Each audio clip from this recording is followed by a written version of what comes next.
মৃত্যু হওয়ার সাথে সাথেই মৃত ব্যক্তি বুঝতে পারে না যে সে মারা গেছে। মৃত্যু পরবর্তী সময়ে আত্মীয় স্বজনের কান্নাকাটি, তাকে গোসল করানো, কাফনের কাপড় পরানো, এমনকি তাকে কবরস্থ করা পর্যন্ত নিজেকে সে মনে করে মৃত্যুর স্বপ্ন দেখছে। যখন তাকে মাটিতে শোয়ানো হচ্ছে তখনও তিনি স্বপ্নের ঘোরে থাকেন আর মনে করতে থাকেন এটি একটি স্বপ্ন। তারপরে সে চিৎকার করে, কিন্তু কেউ তার চিৎকার শুনে না। পরে যখন সবাই তাকে কবরের অন্ধকারে ফেলে চলে যায় আর সে মাটির নিচে একা হয়ে যায়, তখন আল্লাহ তার প্রাণ ফিরিয়ে দেন। সে চোখ খুলে তার খারাপ স্বপ্ন থেকে জেগে ওঠে।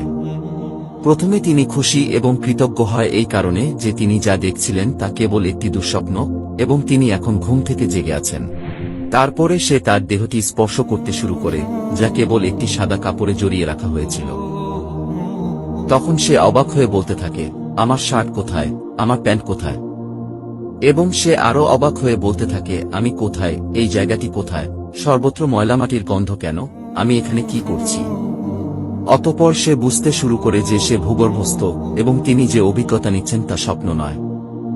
এবং সে আরও বুঝতে পারে যে তিনি সত্যিই মারা গেছেন। তারপরেও তিনি যতটা সম্ভব উচ্চস্বরে চিৎকার করতে থাকেন এবং তার স্বজনদের ডাকতে থাকেন যারা তার উপকারে আসতে পারে, কিন্তু তাকে কেউ উত্তর দেয় না। অতঃপর সে মনে করে যে এই মুহূর্তে কেবলমাত্র আশা মহান আল্লাহর কাছে। আল্লাহর কাছে ক্ষমা প্রার্থনা করার সময় সে কেঁদে ও মিনতি করে বলতে থাকেন, হে আল্লাহ, আমাকে ক্ষমা করুন, আমাকে ক্ষমা করুন। তিনি একটি অবিশ্বাস্য ভয় নিয়ে চিৎকার করেন যা তার জীবদ্দশায় তিনি এর আগে কখনো অনুভব করেনি।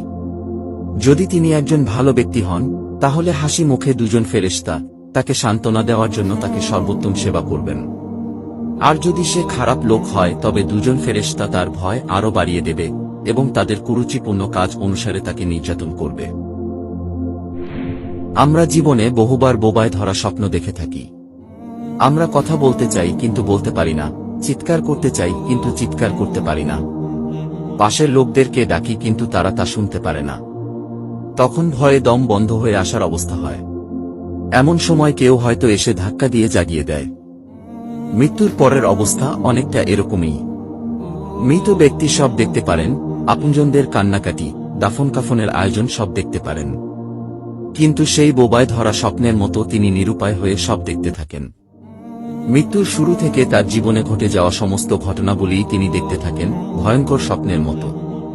হে আল্লাহ, আমার সমস্ত গুনাহগুলো ও আমার মা বাবা, স্ত্রী, সন্তান এবং আমার পরিবার এবং বন্ধুবান্ধব সকলের গুনাহ ক্ষমা করুন। হে আল্লাহ, যতক্ষণ না আমি খাঁটি ঈমানদার বান্দা এবং আপনার সাথে দেখা করার জন্য প্রস্তুত না হই, ততক্ষণ পর্যন্ত আমার জীবন গ্রহণ করবেন না। হে আল্লাহ, আমাদেরকে হেদায়েত করুন।